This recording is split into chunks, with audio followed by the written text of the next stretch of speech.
Dad, thanks for packing lunch today. His voice was light, happy, unaware. I looked up from the sink. Buddy, I didn't pack you anything.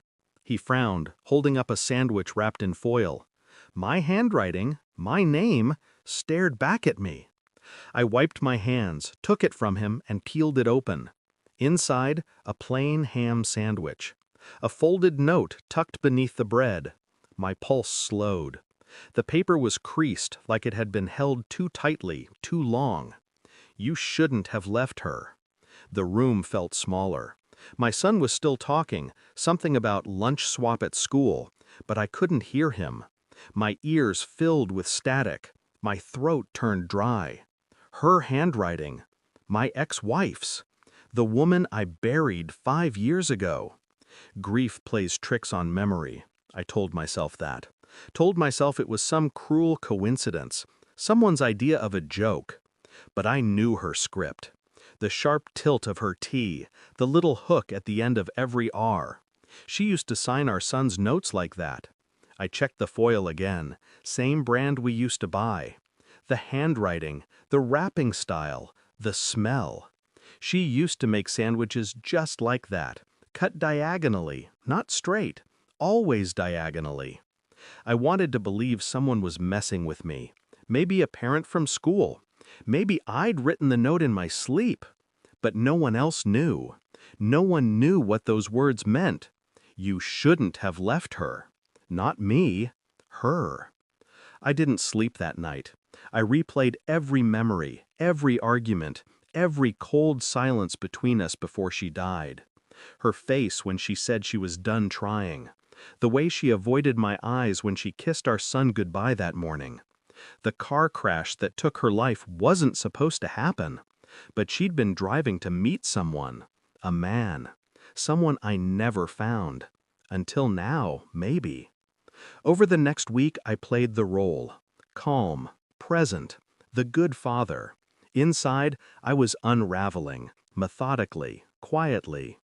I checked the security footage from the porch. Someone had left the lunchbox early that morning. No face, just a hand. Pale, thin. The way she used to look at the end, when sleep stopped visiting her. I sent the note for handwriting analysis. I told the analyst it was from a found letter. He confirmed it. Same person, same pressure, same stroke patterns. Impossible. But truth doesn't ask permission. I checked the cemetery next. Her grave looked untouched, but the flowers, fresh ones, weren't from me.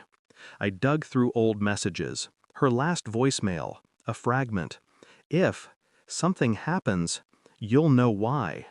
I hadn't listened to the rest. I couldn't. Now I did. And when she's ready, she'll come for him. Don't stop her. My blood went cold. She'd said she, not I.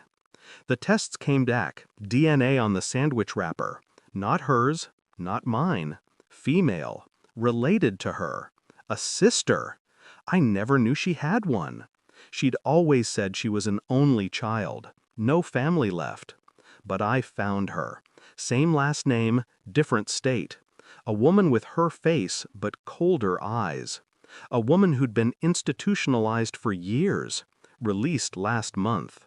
She lived 20 miles away. I went to her house.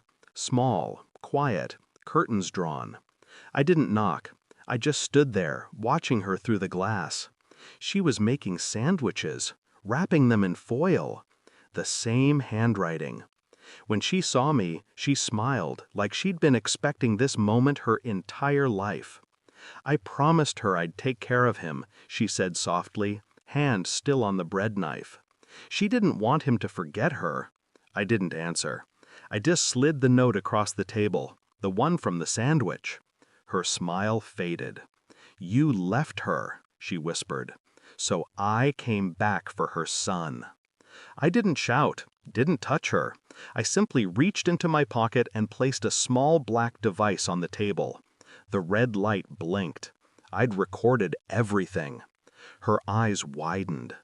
I didn't come for her, I said. I came for you. She trembled, realizing she'd just confessed. The silence stretched, heavy and deliberate. Outside, I heard sirens. She tried to speak, but the words broke against the static in her throat. I watched her crumble, watched the panic set in, the kind that doesn't scream, just dies quietly behind the eyes. I felt nothing, just air. Later that night, my son slept peacefully beside me. I stared at the foil still sitting on the counter, its surface reflecting the kitchen light in fractured glints. I thought of her, my wife, and the way she once said love was like handwriting. Once learned, it never leaves your hands. She was right.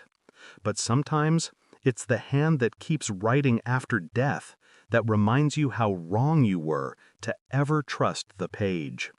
I wrapped the note again, folded it neatly, and dropped it in the trash. Then I turned off the light. And finally, after 5 years, I didn't look back. Thanks for watching. Don't forget to like, share, and comment. Subscribe now to Cheating Stories Insight World for more amazing stories.